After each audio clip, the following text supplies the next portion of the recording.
Hello everyone. So we're starting a new unit today. This unit is actually going to cover two chapters in our textbook. One of them is on radical functions and transformations, and the other one is on rational functions. We are going to today just look at radical functions. So let's first define a radical function. A radical function is any function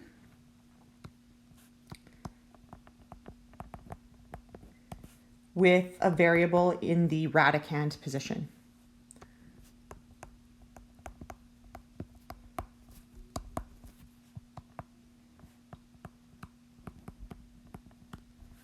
Right, so the radicand is the piece that's within the square root sign. Okay, so for example, y equals the square root of x. That would be, that's our base function actually, for a square root function. You could have y equals the cube root of x, or the fourth root or the fifth root or whatever root you want. And then we can apply transformations of something like this, 2 square root of 4x minus 5, something like that would be a radical function with transformations. Sometimes it's helpful to think about what a non-example would be. Watch out for this because it kind of looks like a radical function, but something like this, where you have, let's say, y equals the square root of 5x, okay? This is actually linear because the x is not part of the radical. The root 5 is actually the slope that is multiplied by the variable x, but this is like an x to the 1, so that's linear. Okay, so we are going to start by just taking a look at the base function, which is y equals the square root of x. We have done this one quite a few times within particularly the transformations unit. But it's been a little while, so let's just think, if we're putting in x values and then taking the square roots of those x values, the nice x values to put in would be perfect squares, because then we take a square root, we get a whole number. So that's kind of the strategy that I'm going to use there. So I'll start with 0, and then 1, 4, 9, 16, 25. And then y is the square root of x. So the square root of 0 is 0. Square root of 1 is 1. Square root of 4 is 2. Square root of 9 is 3. Square root of 16 is 4. Square root of 25 is 5. Okay, so I'll sketch that quickly. 9, 3. 16, 4. Oops, there we go. And 25, 5.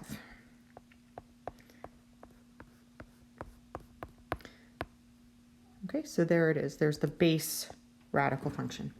And this one also, by the way, is if we restrict the domain on a quadratic function, y equals x squared, this would be the inverse of that function as well. Okay, so let's just do some analysis here. Restrictions on the radicand. So when we're looking at a square root function, or any sort of even index, in fact, we can't take the square root of a negative number. If this was a cube root function, y equals cube root of x, it would be different. But here, x must be greater than or equal to 0. Okay, and in fact, this point here is called an endpoint. Okay, so domain and range. Well, the domain is just that x has to be greater than or equal to 0. And what we see is that the range is the same. Because when you take the square root of a positive number, you're going to get back a positive number. Y is greater than or equal to 0. Okay, the endpoint is the origin, in this case, 0, 0. Okay, so now we're going to look at transformations. So just reminder, when you have something like this, y equals a f of b times x minus h plus k, This is the sort of general format for any type of transformation.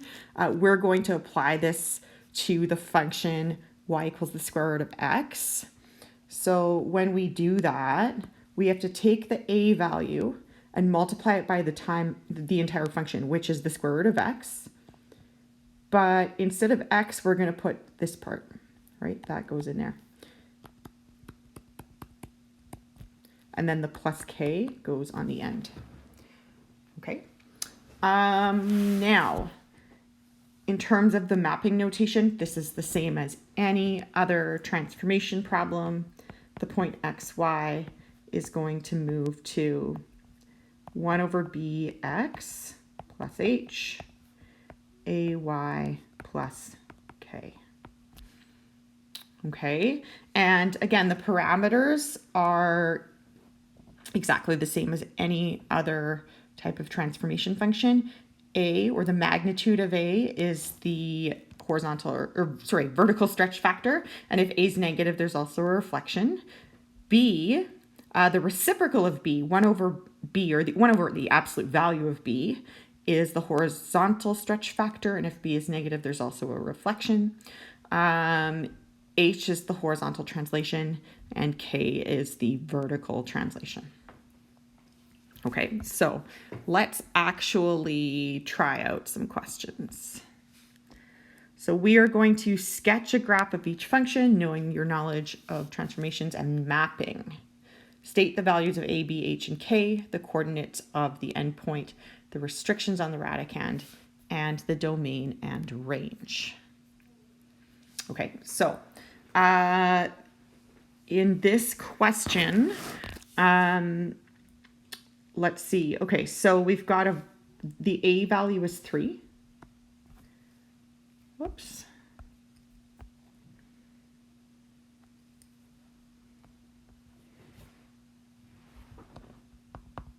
And that is the vertical stretch factor. Okay. The b value is 1. So thankfully, we do not have any horizontal stretches or reflections. The h value is 1. So this is the horizontal translation. And the k value is 4. So this is the vertical translation. Okay. In terms of the mapping notation, in this case, I'm just going to do this so that I have space here. The point xy will move to x plus 1, 3y plus 4. Okay, and you can actually just put in some points from that base function of y equals the absolute value of x. So if I put in 0, 0, 1, 1, 4, 2, and let's say 9, 3, then for the x value for the 0, 0, I'm going to have 0 plus 1, which is 1. 3 times 0 plus 4 is just 4, so that's pretty nice. 1 plus 1 is 2. 3 times 1 is 3 plus 4 is 7. For the point 4, 2, 4 plus 1 is 5. 3 times 2 is 6. 6 plus 4 is 10. And then last one, 9, 3. 9 plus 1 is 10. And 3 times 3 is 9. 9 plus 4 is 13. Okay, so I'm just going to plot these 4 points. So here's the point 1, 4. Here's the point 2, 7. 4. 4 and 10. So 7, 8, 9, 10. And then 10 and 13. 2, 4, 6, 8, 10. And 13. There we go.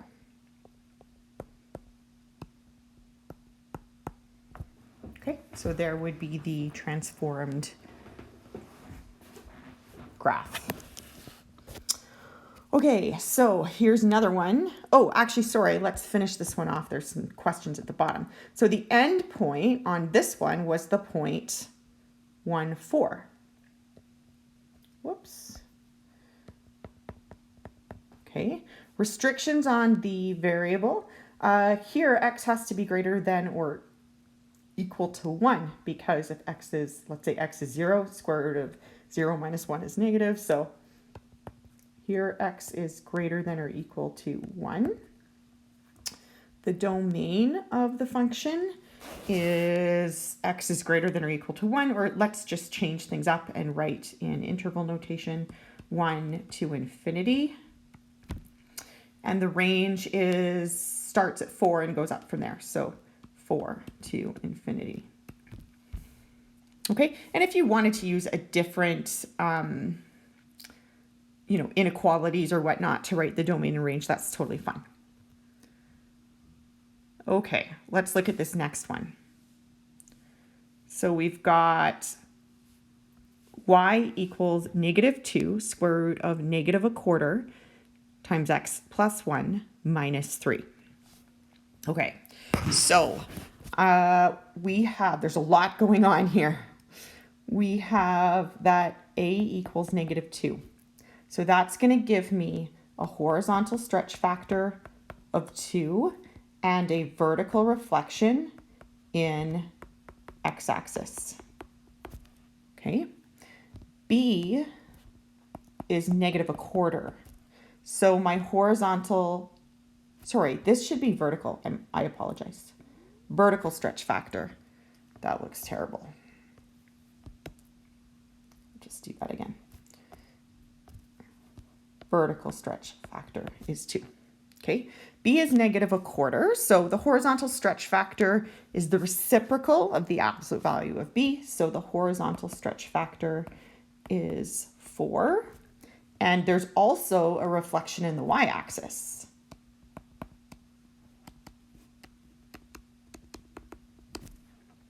Okay, h is -1. So 1 left. And k is -3. 3 down. Okay, now just watch out here. This one is factored, but sometimes you have to do that piece. Okay, so please do watch out for that, or you'll mess up the h value. Okay, so let's do a couple of points here.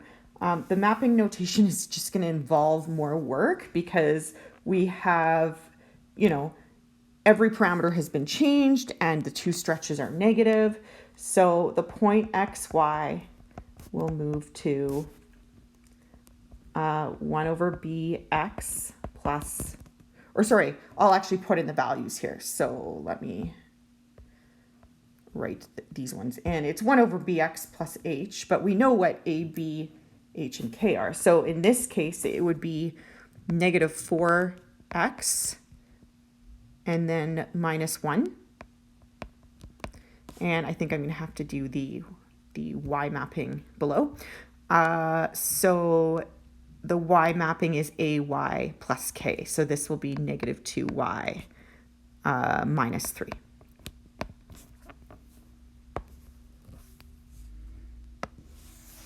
Okay, so I'll put down the same few points. I'm just going to be a little lazier this time and just put down 3, I think. Because usually you can kind of get the shape of the graph that way. Okay, so 0, 0 is going to move to -4 times 0 is 0, minus 1, -1. -2 times 0 is 0, minus 3 is -3. Okay. 1, 1. So -4 times 1 is -5, minus 1 is -6. And -2 times 1 is -2, minus 3 is -5.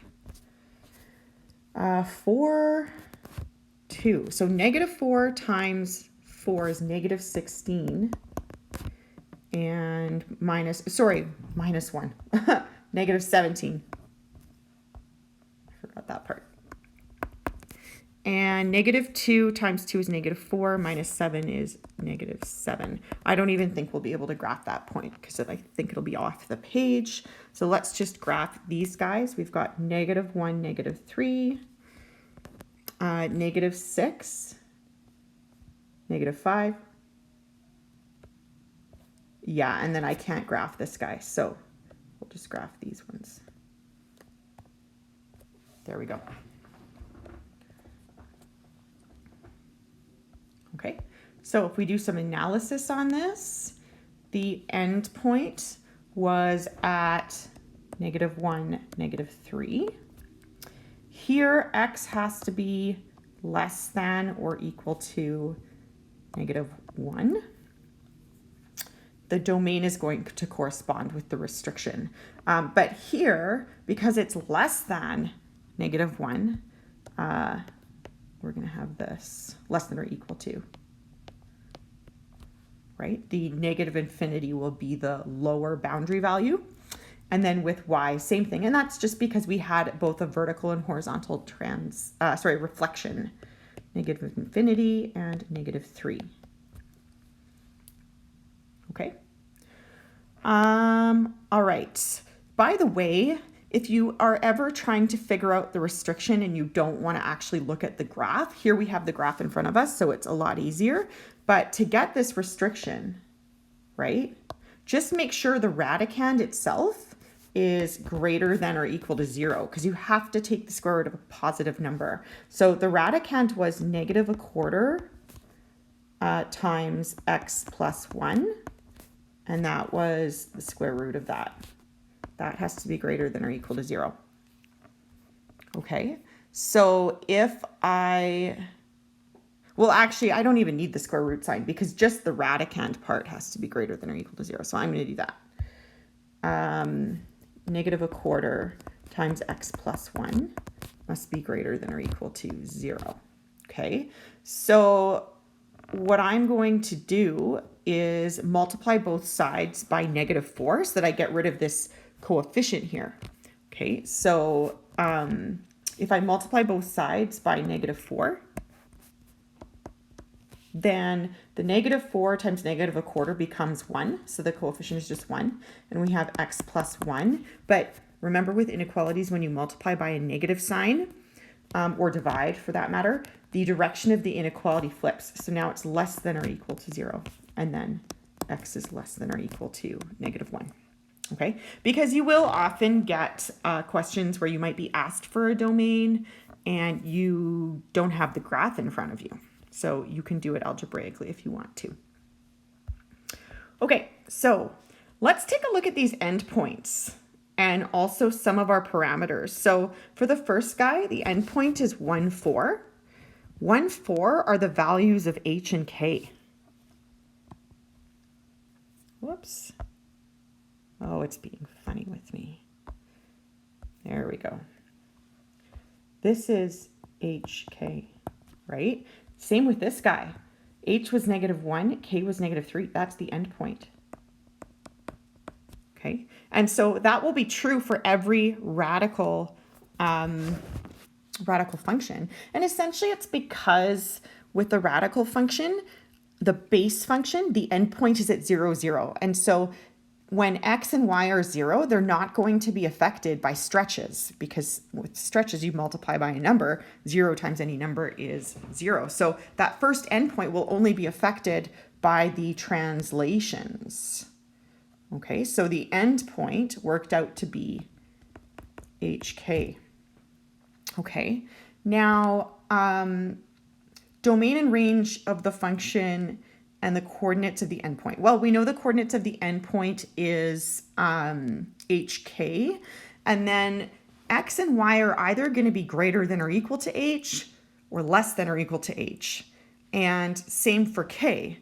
Y is going to be less than or equal to k or greater than or equal to k. And it all depends on whether or not you have a reflection. Okay, so what we just saw, the reflections affect horizontally, so that's the domain. So I'm going to start with B. So if B is positive, then our domain ends up being greater than the h value. And that's what we saw with this first guy over here, okay, with the first function. So here, our domain is going to be h is greater than or equal, or sorry, x is greater than or equal to h.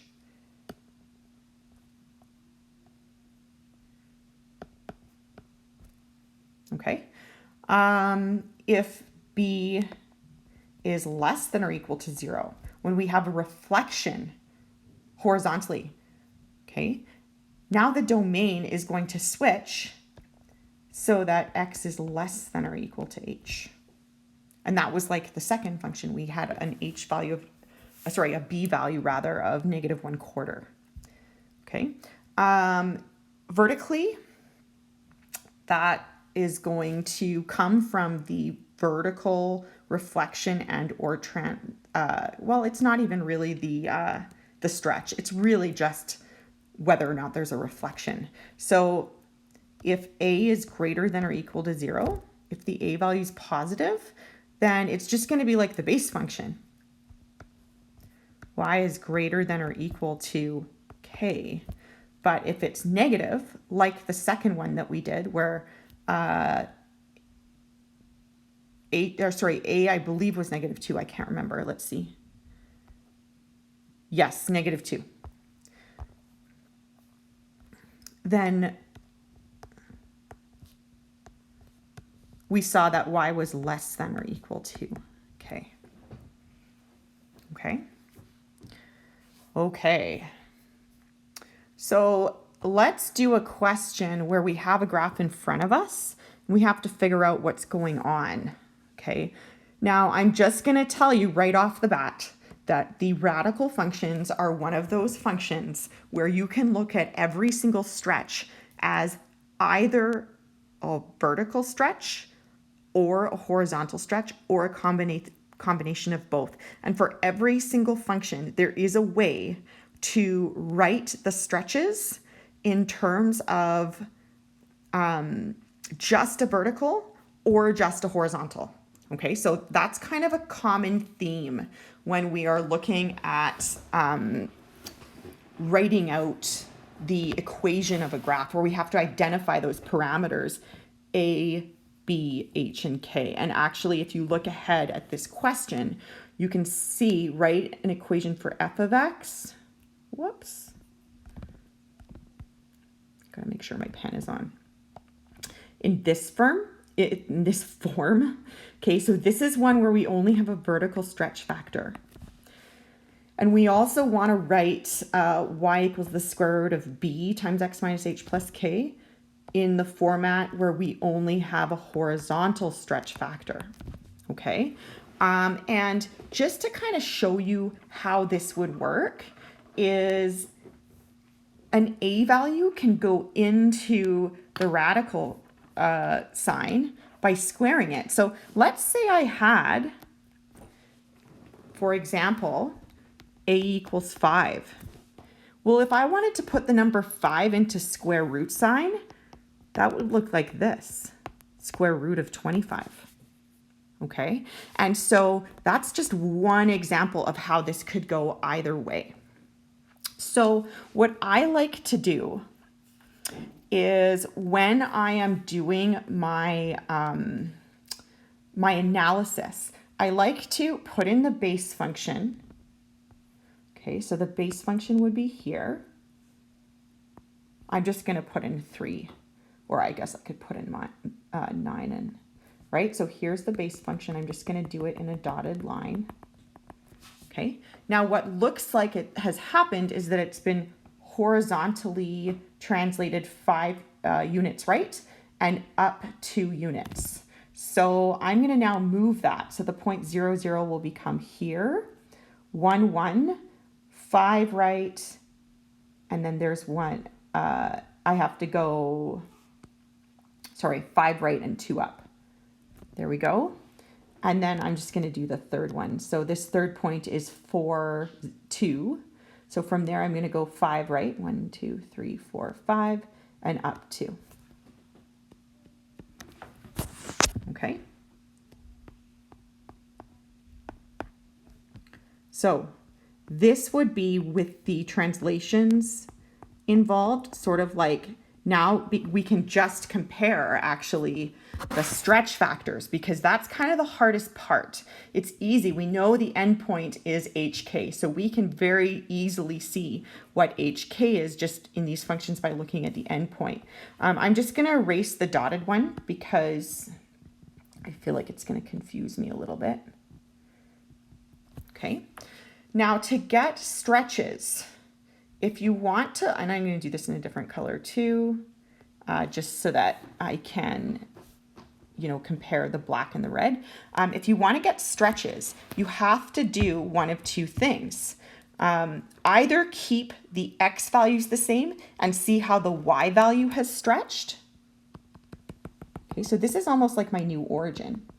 So here, for example, if I look at this point versus this point, this was at 1 and now it's been stretched to 2, right? This guy was at 2, now it's been stretched to 4 up. And so that would indicate that there's a vertical stretch factor of 2 because all of those Y values have been doubled. Okay. The X piece is a little bit more tricky. So with the X piece, what you want to do is keep the Y values the same and see where the X value has gone to. Okay, so for example, and I'm actually, I think, going to erase this blue now because that gets a little tricky when you're trying to do both at the same time. Okay, so maybe I'll do this one in green.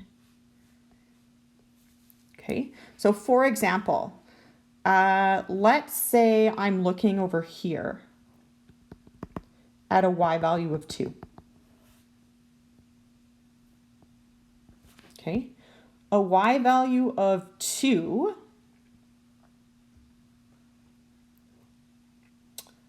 when you keep the X's the same, X is now at 1. So this was the point 4, 2. And now relative to the endpoint, it's now the point 1, 2. Okay. And really, I'm treating this endpoint as the origin now so that I can just work out my stretches. So how do you get from 4, 2 to 1, 2? You have to multiply the X value by a quarter. Okay. So if the the horizontal stretch factor is a quarter, then B is 4. Okay, and I'm going to do that for one other, well, I actually don't even think I can on this one because if I keep, you can see here actually, right, that point moves to there. It's hard to see because it's not exactly on, one of the grid marks, but you can sort of imagine, okay, that's about a quarter of the way from this endpoint, from this one. Right? This has moved from 1, 1 to a quarter 1. So I can write this out with a B value of 4. Now, if you can get the vertical stretch factor, though, I can show you how to algebraically get the horizontal factor. And sometimes that's an easier route to go, is just figure it out vertically and then figure out for a radical function how to go from vertical to horizontal. And it involves doing something like this, where you take the A value and you input it into the radical. Okay, so let's go ahead and do this. If we want to write an equation for f of x in this format, y equals a square root of x minus h plus k, well, we saw that our vertical stretch factor was 2. So this would be y equals 2 square root of x minus h. So h is always the x coordinate of the endpoint, and that point is 5. So that's h, and the y is 2, and that's k. Okay, so this will be x minus 5 and then plus 2. Okay, now if we want to take this 2 and put it into the radical, you have to think 2 is the square root of what? Right? 2 would be the square root of 4. And so if we want to put it inside, it would look like this. And to go from here to here, we're basically showing that 2 is the square root of 4. Or you could even think of it, if you have a harder number, 2 is the square root of 2 squared. So whatever your a value is, just square it, and then you'll get your b value, and put it in the radical, of course. Okay, so are the equations equivalent? Yes, they are.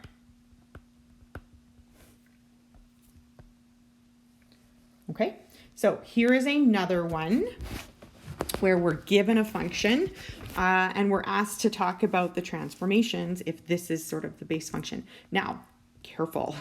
This 1 over 16 has to be factored out before you start talking about particularly h.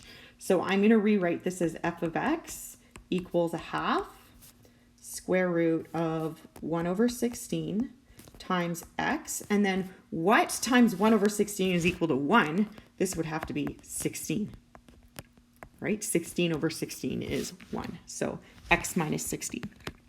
Okay, so from this format, now we can start to talk about the transformations. Okay, so we have first a is a half, so vertical stretch factor of a half. B is, that's because a is a half. B is 1 over 16, so that's the reciprocal of the horizontal stretch factor. Okay, and then we also have a horizontal translation, 16 right. Okay. Now, what we want to do is essentially write an equation for f of x in this form, where everything is given in terms of a vertical stretch factor. And then next, by the way, we're going to do this all in terms of a horizontal stretch factor. The easiest way to do this is to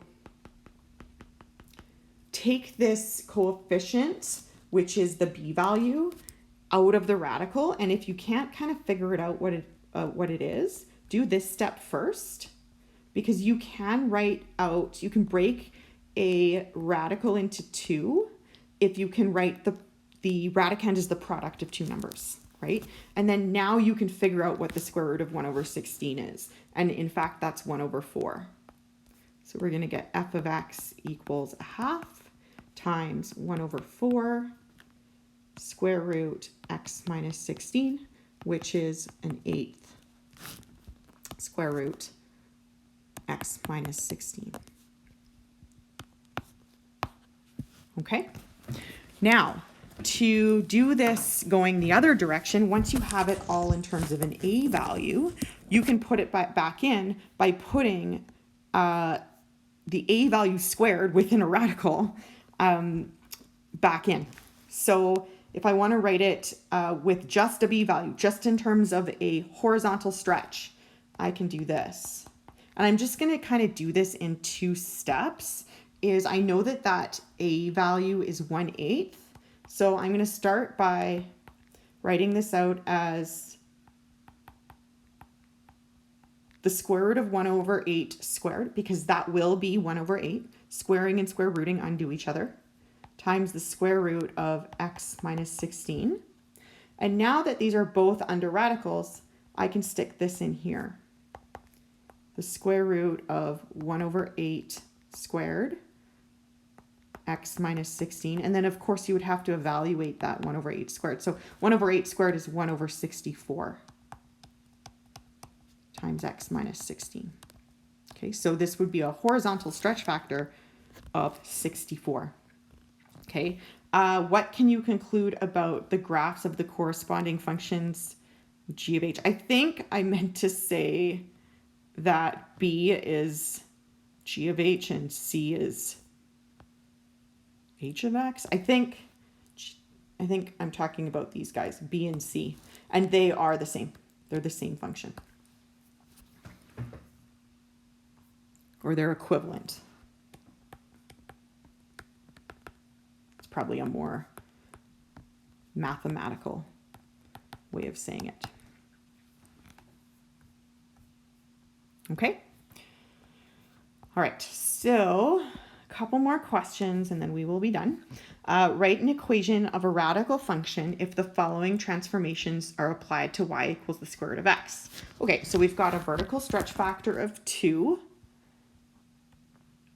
That's going to affect the b value and, sorry, a value. Horizontal stretch factor of 3, that's the b value, or it's going to affect the b value. Now, before I actually write what those are, I'm going to just scan the rest of it. Translation 4 left, 1 up.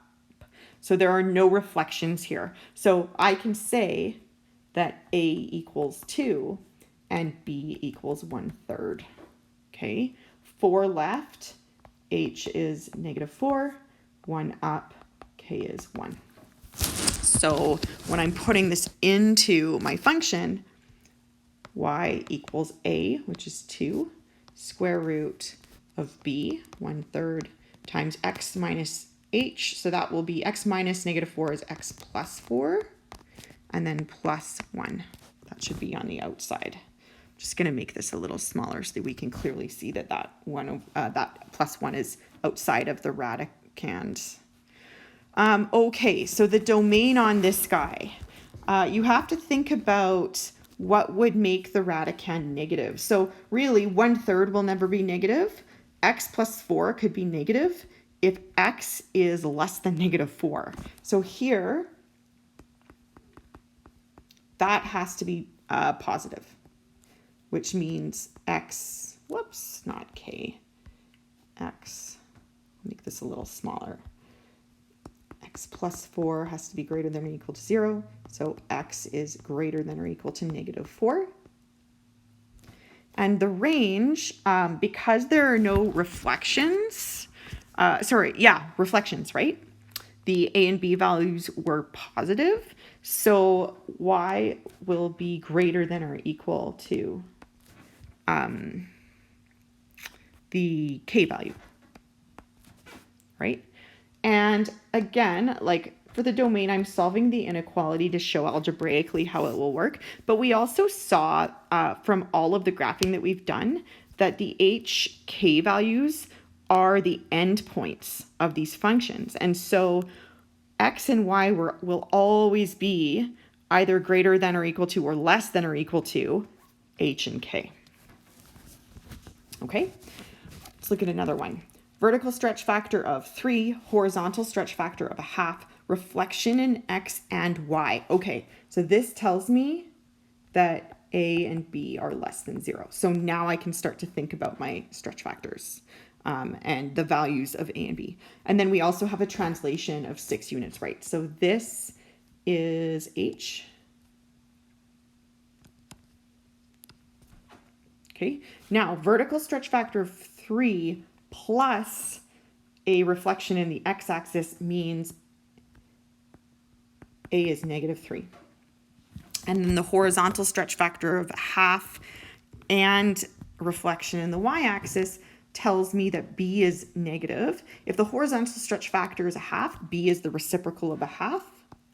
So here b is -2. Okay, so this equation will be y equals -3 square root -2 times x minus 6. Okay, now the reflections change the direction of the domain and range. So here, x will be less than or equal to 6.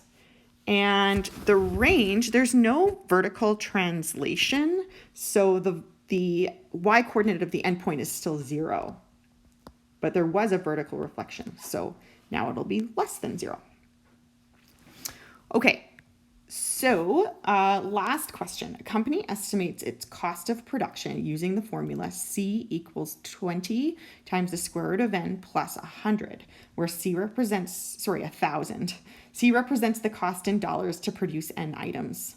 Graph the function on your calculator and sketch it below. Okay, so I am doing this from my iPad, so I don't have access to the graphing calculator. So I'm just going to show you what I got when I sketched this. One thing to think about when you are sketching is remember that the H value is the end point. So when we're thinking about the windows, like Y starts at 1,000 and goes up from there. So we're gonna have to make our window pretty big, right? So if I look at what this looks like, I'm gonna put the function in here, y1 equals 20 root x plus 1,000. That's what I'm graphing. And then here I can put my window settings. So my x min, I'll put that at 0. And I don't know how many we're going to produce, like maybe 15,000. And I'll make the scale 1,000. And then y value, what the cost is going to be, I'll make this 0. I'll make this maybe 5,000 because it starts at 1,000. And again, 1,000. And the graph that I got ended up looking like this.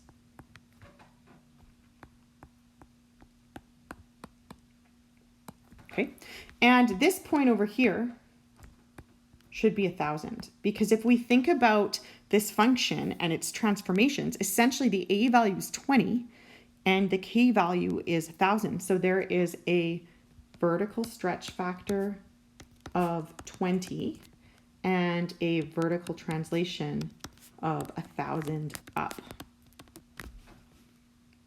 Okay, oh, look at that. That's what we were supposed to do here.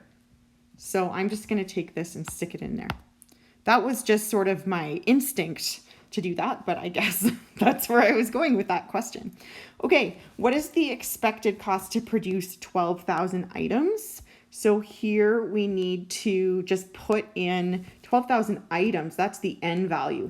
So we just take our function, c equals 20 root n plus 1,000, and put in, for the n value, 12,000.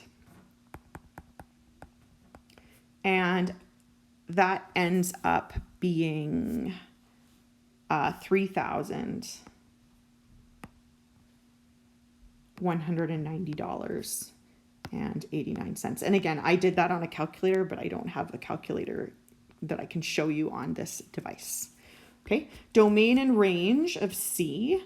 Okay, so no reflection, so everything's going to be greater than, and greater than h and k. Now h is 0, so n has to be greater than or equal to 0 because there's no horizontal translation. That's the domain. And the range, k is 1,000, so c has to be greater than or equal to 1,000. Okay, what does the y-intercept represent in the context of the question? Okay, well, the y-intercept is 1,000. And that represents, because we're talking about cost, $1,000, right? Now, the y-intercept is always when the horizontal variable is 0. So if you keep that in mind, it can really help to figure out what it means. This is the cost to produce 0 items. So this is typically called the startup cost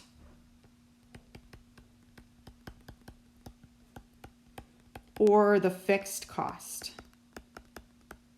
right? And it might be like if you're, let's say you're getting t-shirts or something, the $1,000 may go into the graphic designer who's going to design the t-shirts that you want, right? Or it could go into equipment maintenance or whatever. Okay, so that's all for today. We are going to pick this up tomorrow and we will talk about taking the square root of another function. And I'm sure that we will have some fun with that. So I will see you guys